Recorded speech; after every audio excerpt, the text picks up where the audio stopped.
Right, welcome back, everybody. You're with us here on Sport Federation TV. If you've joined our show before, and if you've watched before, you'll know, of course, that we've spoken about equestrian sports on a number of occasions. One of the sports that we're focusing on tonight is mounted games. Mounted games is part of the South African Equestrian Federation, and we've got some very active athletes in the province. In studio with me now is Joshua Menhinick and Clare Cole. They're getting ready for the Royal Welsh Show and, of course, Nations in New Zealand. They've got multiple disciplines, from gymkhana to mounted games to mounted archery. It's severe. In studio with me now, we've got Joshua Menhinick and Clare Cole from Mounted Games. Guys, welcome. Thank you. You can see that I try to summarize equestrian sports there, and I didn't get even close to it. Clare, welcome. You're the coach for Mounted Games. I am, yes. Yeah. For my sins, I'm the national coach. Yeah. Working towards taking 2 of our teams overseas this year.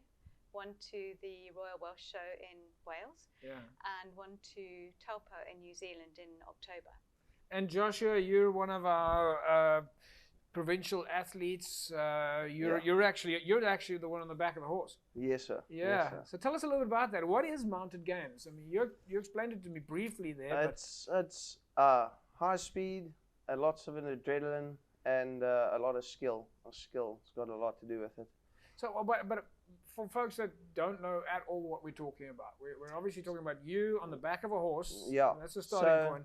So we have our bending poles and barrel games, flag games, and it's all done in a relay type of format. Yeah. So we play in teams of 5. We have 4 horses ride at a time. Yeah. And so that's pretty much how we run it.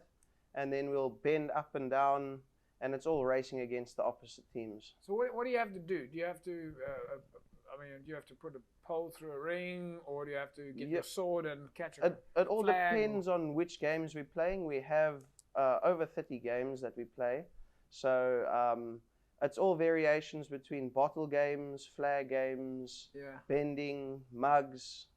We have a lot of games. Yeah. Is there, Claire, is there a standard for that?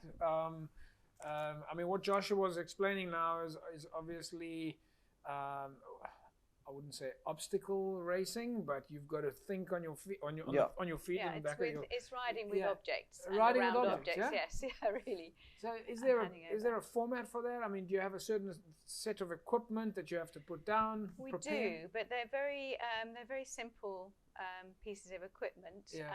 It was really designed to be, you could get everyday objects and use them. So it's like you can start off with things like dustbins upside down and picking up bottles off the top and putting them down again. The equipment sounds very inane, but actually the skills that are used or developed in putting these down at speed, picking up at speed, handing over to your next teammate is fantastically fast and fantastically nuanced as well. Yeah. And it's that development of the horse, the rider, and the team. The team is a very, very important aspect of this, really. It's unlike any other sport, really. You live and die with your team. You have your fast members, you have your steady middle ones, you have your ones who won't lose you a place, you have those who are going to be 100% accurate. Yeah. So it's about building your team, and the personal relationships develop worldwide. Any of these so is that what you have kids to and do? not young adults can go anywhere in the world and play this. You got a group of teammates that you train with. Do you have to synchronize with each other? Do you have to get your game plan ready? Yeah, so we play to our team's strengths and weaknesses. So say, because in our races we have different positions, so depending where your strengths are, we're going to work to make our run as fast as we can, really. So are you on the clock? It's not officially timed. We run 6 lanes or 8 lanes, depending, and then we'll have a team in each lane, and we ride against the other team. So it's not about how many objects you pick up. No, it's about who finishes first. Who finishes But what first, if you don't correct. pick up any objects? What if you miss all your gadgets that you have to collect? You have to go back and correct really it. Do it right again. You gotta go back and fix. So that's where the difference is, where the timing. If I make a mistake or our team makes a mistake and someone else doesn't, then they can take it. Or if they make a mistake later on, then we can still catch it. So it's a very, very nice competitive sport as well. Yeah, So how do you train for this? How do you get the? I mean, you're not a typical sport code. You're not training on a Tuesday and a Thursday evening from 6 to 7. It's much more complicated. It is, because we've got horses involved. We've got sometimes huge distances involved as well. Yeah. And at the moment, our focus is for overseas trips. So we are borrowing ponies from overseas. So all our riders have this added element that they have to know how to get on with other ponies. Yeah. So, for example, this afternoon we're practicing in Stellenbosch. So we've got young adults coming from Somerset West, and then Josh from Darling. And we're meeting at a yard, Uzel's yard there, who has ponies that we can use and swap and get on with. So in my training with them this afternoon, I'll be talking about learning how this pony takes a corner and how you adjust your riding. It's very subtle, it's very nuanced, and it really relies on huge ability to communicate with your horse and to read your horse very accurately. You had the world, I believe the World Mounted Games was here at Mystico last year, but your big preparation now is for Wales, to the Welsh show, the Royal Welsh and then show. you've got the Nations in New Zealand. Yeah. So that's a big event for you guys. Yeah, very big, very big.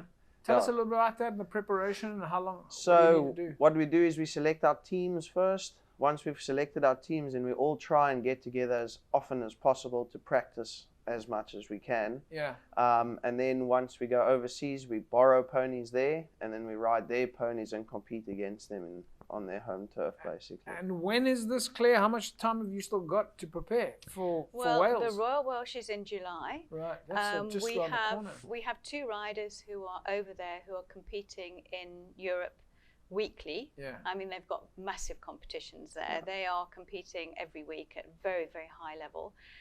We have 2 of her riders who are, or three who are there, and then we have 2 of our riders who are going over in June to spend a month before the competition, going to and competing at that high level before we take them as a team to the Royal Welsh. And Joshua, who do you anticipate to be the tough competition? Who the best?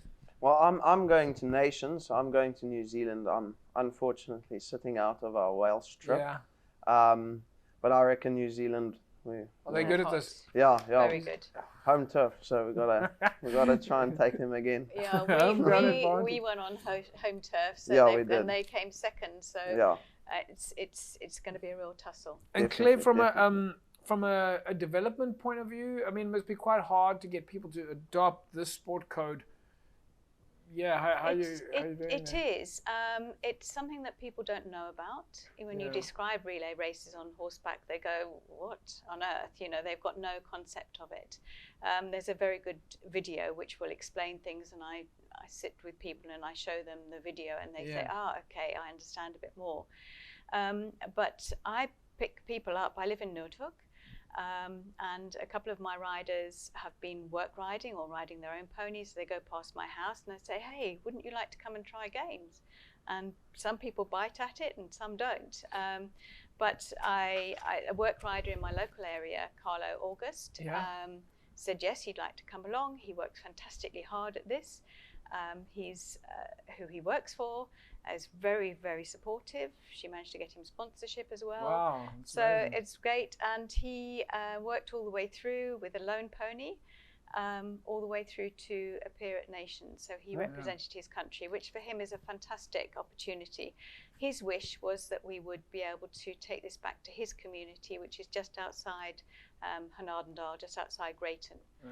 So we went along to Breville. The community cleared a plot, and my friend Debbie, who's also a rider, and myself went up there. But there are other initiatives going on in KZN as well, with people doing development riding. Also around Josh. Josh's family have done some, and previous members of the committee have also. Of course, one of the big things about any trip like this or international preparation is fundraising. Yeah. I believe you guys, Josh, got a Back a Buddy campaign that's running at the moment. Yeah, we do, and we're trying to get enough funds assembled for the whole team to go over. Yeah. But But it is tough. It is tough. So people that are watching the show right now and looking at you guys and want to support, can they go and do a search on Back a Buddy for Mounted Games Western Cape to try and support you? Yes, you can. Yes, you can do. Right. We have got a Facebook page, Western Cape Mounted Games. And yes, we'll post all the details on there if anybody's interested.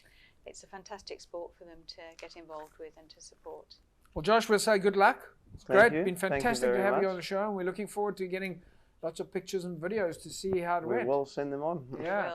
And Claire, all your challenges around coaching. We know coaching is not an easy job. And congratulations and good luck. Thank you. I've got a fantastic team behind us. Yeah, that's great. Thank you. Right, folks, there we go. Western Cape Mounted Games. They've got a lot of activity happening in the Western Cape. They're trying to grow the sport. They are on their way to Wales for the Royal Welsh Show. And of course, Joshua is going to be taking part in the Nations in New Zealand. If you can support, go to the Back a Buddy website, www.backabuddy.co.za, and just do a search there for Western Cape Equestrian Mounted Games and get behind these guys that are trying to make their international travel and competition a reality. And this is how we support our athletes in the province. And of course, we know that they need all the help that they can get. Right, folks? Well, that is a wrap from us then tonight. We'll see you again next week, same time, same place. Have a fantastic sporting weekend. Bye-bye.